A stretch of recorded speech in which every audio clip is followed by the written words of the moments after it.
Hey everyone, this is Mukesh Otwani once again from learn-innovation.com. Today in this video we are going to talk about Jenkins master slave configuration. So throughout the video we are going to discuss what is Jenkins master and slave architecture, and before we move this we will talk about what exactly is the problem statement with the current approach. And once you understand the problem statement and the architecture, then we are going to set up the slave without any tool. When I say without any tool, it means we'll just connect without any tools configuration. And once you understood this basic idea, what is the principle behind it, then we will go and configure this slave with the tools. Okay, so suppose your slave required certain tools. In our case, let's say that slave machine requires Java, Maven and Git. So we are going to set up these tools in that particular slave. In this video, both the slave and master is on Windows, but even if you have Jenkins on Linux or slave on the Linux, then the process will remain same. Only the launching or connecting with the agent, we have different methods. You can change the different methods, okay, and you can continue, but the rest of the process will remain same. So probably I will create a separate video where I will try to connect Jenkins slave which is on Linux system. Okay, so let's start with the problem statement. So if you have gone through my previous videos, then whatever we have done so far, whether it's running a single job, multiple jobs, or all the pipeline, we are running on the master Jenkins, right? So it's not recommended at all that you are running all your Jenkins jobs on a master system. There will be many scenarios where you need the different environment, where you need the different kind of configuration in order to achieve a particular task, right? So you can't set up or you can't configure your master Jenkins for each and everything, or I will say the same machine for each and every configuration. So let's take some simple examples so that you can understand things in a better way. Suppose I have certain test which I want to run. Okay, so let's say I have some test which is written on Java. I have some test which is written on Python. In a similar way, I have with JavaScript and C#. Now, if I don't have any slave machines, or if I don't have any different machines, if I keep running different type of, if I want to run this different kind of test, then I need to set up everything in my master machine where the Jenkins master is running, right? So there will be one time when your master system will be overloaded with a lot of tools, with a lot of configurations. So you can't go with this approach in long run. You need a dedicated system for the different configuration or the different environment, right? Take another example. So assume you have your automated test, right? And these automated tests you want to run on Windows, you want to run on Linux, you want to run on Mac. So definitely in this case you can't have all the things, or you can't achieve this requirement with the help of one system. You need dedicated 3 systems, right, where you can redirect your test. In this case also we need Jenkins master and slave configuration. So the first 2 examples that I have taken, that is basically for, let's say, only for testing. But if you consider as a DevOps example, so if I take 3 basic steps, or I will say the stages, we have build, test, deploy. So definitely in this case you need dedicated environment, right? You need dedicated slaves which will be responsible for each stages. I hope you got the clear idea that we can't go with Jenkins master in these scenarios. It's always recommended that you should have a separate slave connected. These slaves will be responsible for the execution. So now let's understand the Jenkins master slave architecture. So suppose you have Jenkins up and running on one system. Okay, I will consider this as Jenkins master. And then you will be having different slaves. Okay, so these slaves, let's say slave 1, which is a Windows system, and right now I have only one browser installed, is Chrome, and this master slave is already connected. Suppose I have another slave 2, it is on Linux. Okay, and here I just have one browser which is Firefox. In the same way I can also have one more slave. This slave is a Mac system, and again I have Chrome, or you can go with any combination. So whenever I have to run certain build, I can also specify that I want to run my build or I want to run my Jenkins job as slave 1, slave 2, slave 3. So basically, as you can see, master is controlling all the slave machines, right? So you just need this connection. Once this connection is established, you can trigger any Jenkins job on these slave systems, okay, or I will say the agent or the node. Now one thing that you have to notice is these slaves, once you move ahead, you will notice they are called as dumb slave because they will simply execute the jobs, or I will say they will execute the steps whatever is configured. The main thing is master. So master is going to configure that how this job will be triggered, right? What will be the parameters. So basically master is the main I will say the thing which will connect to all the slaves, and slaves are just executing your jobs, or it is executing your task, okay, which is distributed by master Jenkins. Now a very important part here, suppose your slave 2 is down, okay, let's say it is Linux with Firefox, still slave 1 slave 3 are active, so you can use them, okay. So it will go for offline mode. It could be because of that system might got restarted, or my system is having some temporary issue, so it went offline. So there could be thousands of reasons where slave 2 will go down, but still slave 1 and slave 3 will be up and running, which you can consume. But if you see the reverse approach, or if I say the second example, if your master Jenkins is down, okay, in that case all the slaves will be in a offline state. So you have to keep eye on the master Jenkins. It should not go offline. Many times it might go offline. In that case you just identify why it went down and just fix that issue, and once your Jenkins master is up, all the slave will be again connected. Let's take one more example. So again we have one Jenkins master, and again I have 3 slave, okay. So I have slave 1 which is basically for build, and I have again slave 2 which is for test, and slave 3 is for deploy. Now these slaves can be Windows, Linux, or it can be Docker container as well. It can be on-premise virtual machines. These slaves can be cloud VM, which is nothing but right now in this example I will be taking AWS EC2 instances, right? So it's totally up to you where you want to have these slaves and the master. The main thing is they have to be connected. In this example, my Jenkins master and Jenkins slave both will be Windows, and both will be on AWS EC2, and I will show you how you can connect and how you can trigger the different type of job. So in the first example, the job 1 that will not require any additional tool, so we will just connect this master slave and we will run a simple job. In the second example, we will be taking a small Jenkins job which will accept one browser as parameter. It will connect to GitHub, it will download the code, then it will run your Selenium script. For that we need Java, Maven and Git, so that we are going to see in the second example. So it's going to be very interesting and very easy. It is just you need to follow step by step. The only precondition is make sure Jenkins is installed, okay, so which is considered as Jenkins master. For the slaves you don't need Jenkins has to be installed. We can access the master Jenkins using URL, okay. We will access using IP address and port number. So only Jenkins master has to be installed on a separate system. On the slaves you don't need to install Jenkins. Since we are going to use JNLP, so make sure your slave should have minimum Java 8, okay, then you will be able to connect. So let me show you with the help of examples.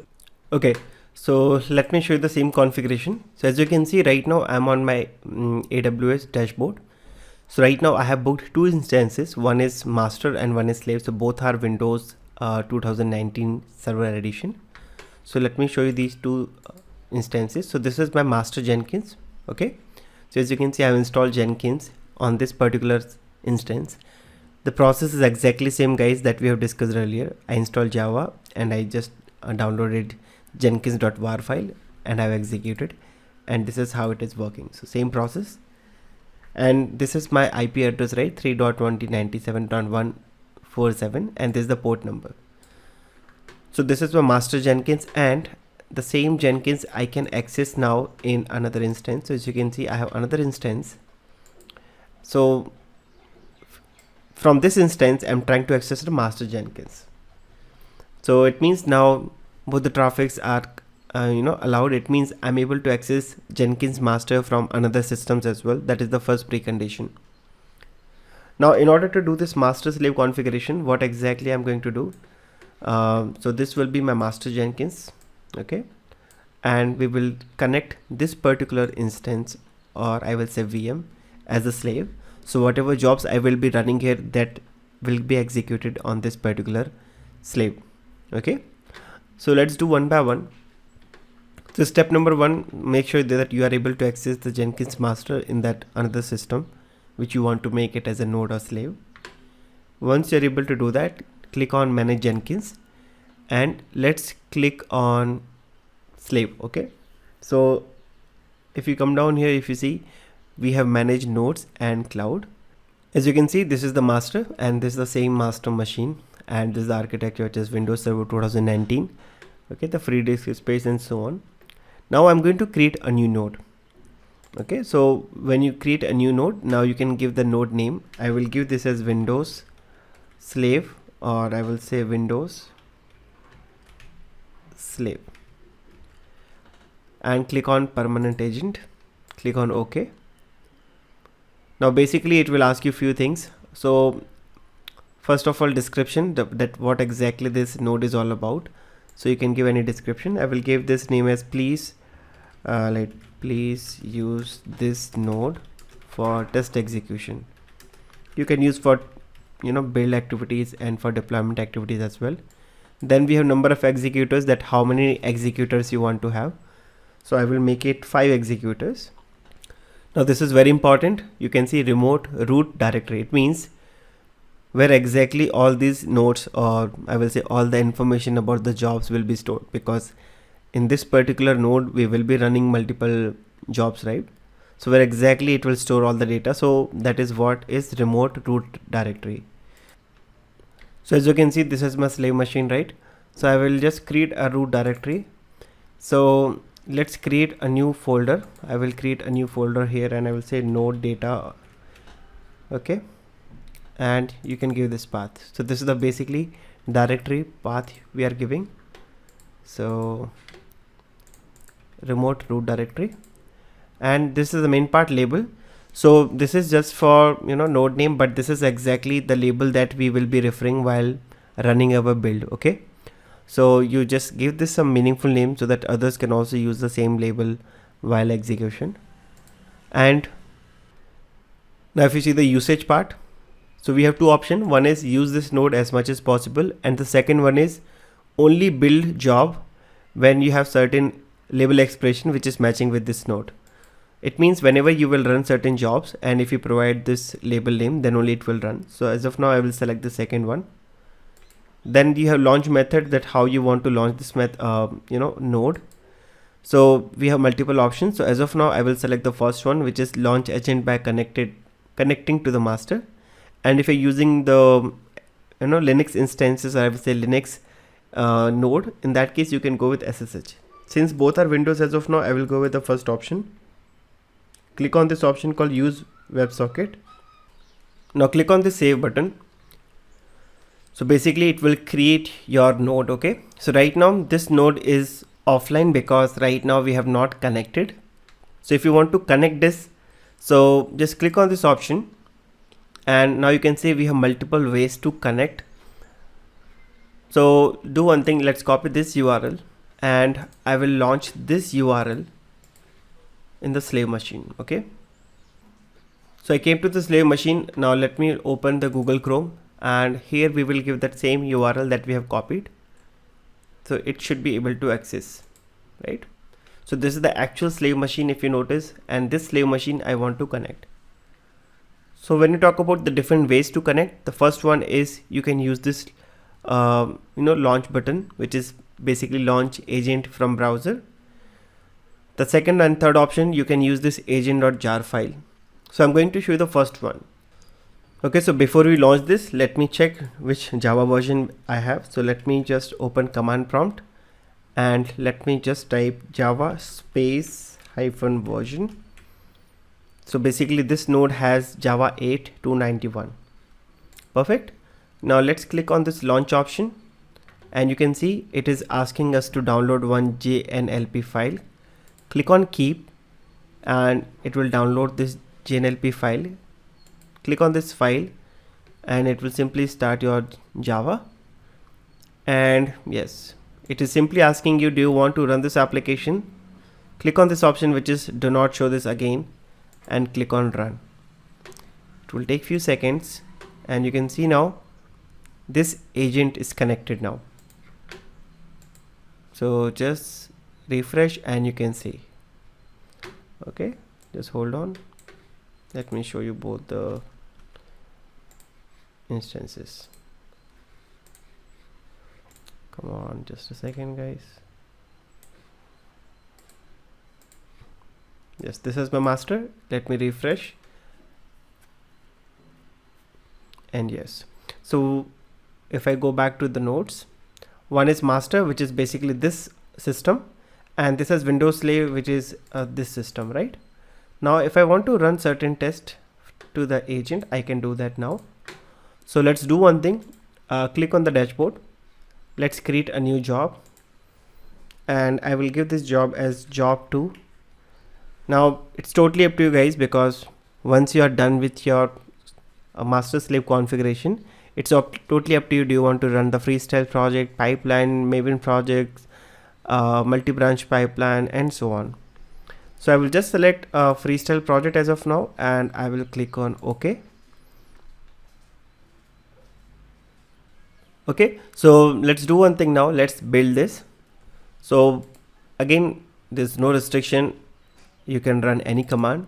Just to make sure that everything is working fine, I will run a small echo command, and here I will say hello. If this is working fine, it means the existing jobs or existing settings that you have done is still working. So I will click on save first of all, and let me go back to the Jenkins first of all, and just a second, let's see that how many executors we have. Notice one thing, that we have a master and we also have a slave. For master we have 2 executors, for slave we have 5 executors. So while creating this job, I have not mentioned that which machine I want to take. Do I have to run in the master or do I have to run in the slave? So if I build now, okay, it will by default run in the master, right? Since we have not provided any other preferences, it is running on master. And let me just refresh. If you open this, you can see it started by this user. By default it's running on master. Now since we have a slave, I can go and click on configure, and now you will see one checkbox here which we are going to check, which is restrict where this project can be run. And now you can see it is asking label expression, that give me the label of the node or the agent or the slave where you want to run this. So we already have this Windows slave that we have created right away. So I will give this name, which is Windows slave, and let's save this. So it says now label Windows slave matching with one node. Click on save and let's build now. The moment you build, notice this time it should run on this slave, okay, which is basically this slave machine. Now since this is just an echo command, so you can't see any browser is running or you can't see any activity. So in the second example, I'm going to run a small Selenium test which I will be running from my master, and it will be running on the slave machine. Yes, but the process is exactly same. Now only the job will change. So before we move on to the second example, let's open the console of this particular build, and you can see it started by this user and it is running remotely on Windows slave, right? Now just to make things little clear, I already have a job created which is Maven GitHub. The same job we have already discussed in our previous videos, where I will tell you exactly what we are doing. So if we click on configure, so basically this particular job is going to run a small Selenium test. So if I come to source code management, you can see I have one already repository. So let me show you this. So if you see, this is my repository. So I'm going to run this pom.xml file, which is internally going to trigger this testng.xml file, and this will trigger my Selenium test, and I'm passing one parameter browser. So if you see the same job, like same repository I have configured, And if I go to the build section, so I'm going to run two goals. One is clean, which is basically going to delete the target folder, and the test will simply run my test. So I'm using one Maven Surefire plugin here, and this is the parameter that we are passing, right? Now, definitely if you have to run your Selenium test on the slave, and now in the slave machine you need the required tools, right? So right now, since I'm using Java, since I'm using Selenium with Java, I have to use Java, Maven and Git.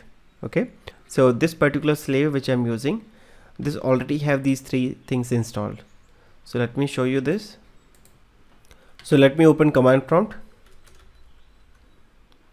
and let me just type Java space hyphen version, and you can see in this particular slave, which is this 18.117, Java is already available. And if I just search for Maven, Maven is also available. And since we are going to use Git, so we also need Git here. So I will just type Git space hyphen version, and I'm also using Git here. So slave machine, or I will say the node that you are configuring based on which kind of project you want to build. If it is like Python, then you have to download Python and you need to set up accordingly. If it is JavaScript based project or JavaScript based test, you need to set up JavaScript. Right now the test which I'm going to run is only on purely with Java, and we need Maven. So I have set up this particular node with Java, Maven and Git. So this job is already created. So if you notice, we are just going to select this option which is restrict where this project can be run, and this is exactly what I have showed you in the last job. We are telling run this particular Maven GitHub job on Windows slave. It should take the code from this GitHub, and it should, right now we have only one master branch. If you just go here, you can see we have only one branch, right? So we're telling use this master branch, and basically you need to give this. Now before you use this, again a very important part, even though you have everything installed here, okay, which is on this machine, you need to also configure the tools that we are going to use here. So when we connected this agent with our master, we just provided the root directory and we connected, right? But since now we need these three tools, which is Java, Maven and Git. So in that particular slave, if you click on configure, you need to provide the tools location, because this agent should know where is Java, where is Maven, where is Git. So scroll down and at last you will see one option called tool location. So basically this slave will be using certain tools. So the moment you click on add, now you can see it will take three options, which is Git, JDK and Maven. Now how these three options are coming, this is totally depends on your master configuration. So if I go back to master, so let me show you these three things. These three things we have already done the configuration for the master. So if I go to global tool configuration, we have already set the path for Maven, Java and Git. So same options are coming for the slave as well. Yes, so you can see we already have a Git, then we have Maven. So you can see Maven is already there, and if you talk about Java, Java is already here. Since we have configured master with these three tools, same thing it is asking for the slave as well. So this is our slave, right? So Git, you can provide the exact full directory if you know the directory. If you don't give, it will simply look for this git.exe and it should run. The second tool that we need to provide is basically java_home. We will get the path, and the third is we need to get the path for the Maven as well, so that this particular slave should be configured with these three options.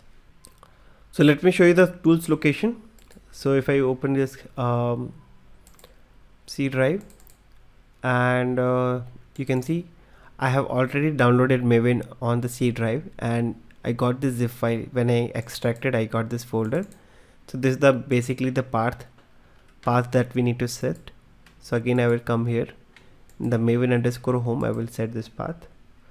and this path I already have in this environment, environment settings. So if I just open the environment settings, you can see I already have Maven here, and if you open this path, I already have the Java_home.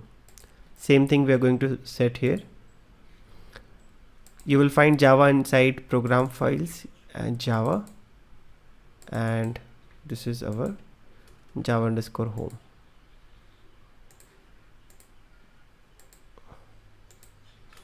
That's all. Click on save. So now this particular slave or agent is already configured with Maven, Java and Git. So any job which needs these three tools, it should be able to run it. So if I go back to my master, okay, and let's run this job. Let's see what happens. So the moment I click on build with parameters, it is asking which parameter you want to pass. So I will take browser as Chrome, because right now in our slave machine we already have one Chrome installed. So click on build and let's see. So it is starting now. So I will just go to the dashboard, and you can see now the job is getting triggered on this Windows slave. So let's go to that slave machine and let's open this job. So as usual, okay, it got failed.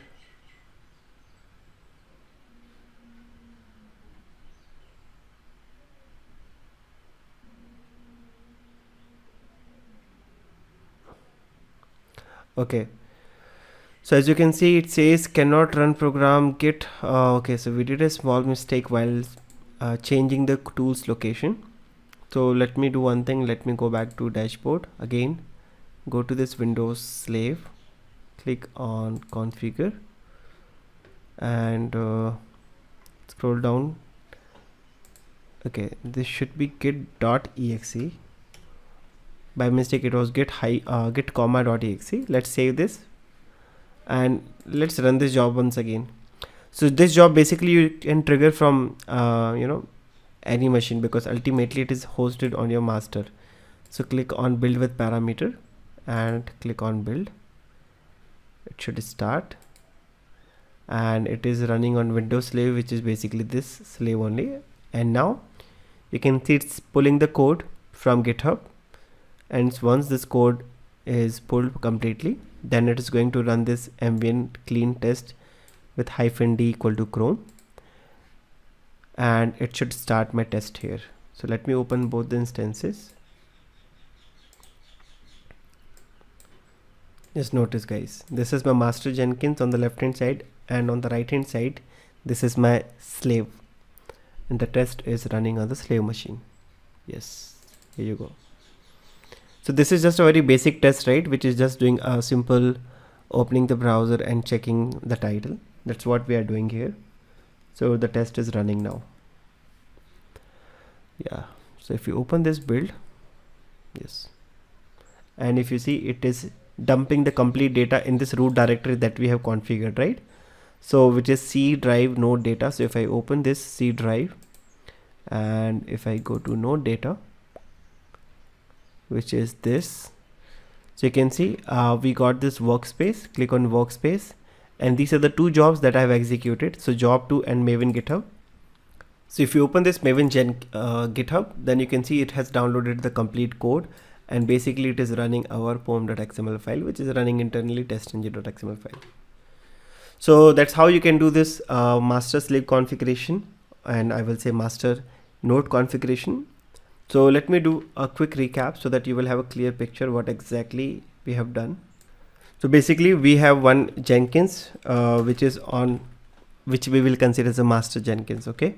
And right now we have booked one EC2 instance, which is our slave right now. So master is also on EC2 instance and slave is also on EC2 instance. So right now we just have slave 1, but you can have multiple slave, okay? You can have slave 1, slave 2, or you can call them agent or node. It's totally up to you. So in this fashion you can have multiple nodes, and these nodes will be responsible for running your Jenkins build, okay? So right now we booked one EC2 instance which we have connected as a node, And this slave is basically have below configuration. This have Java, and this has Maven, and this also have Git. But in case if your project requires some other tools, then you need to configure that slave according to your requirement. Right now the Jenkins job that we have triggered, it is pulling the code from GitHub, it is running our Selenium test which is written in Java, and since we are using Maven as a build tool, so we need this.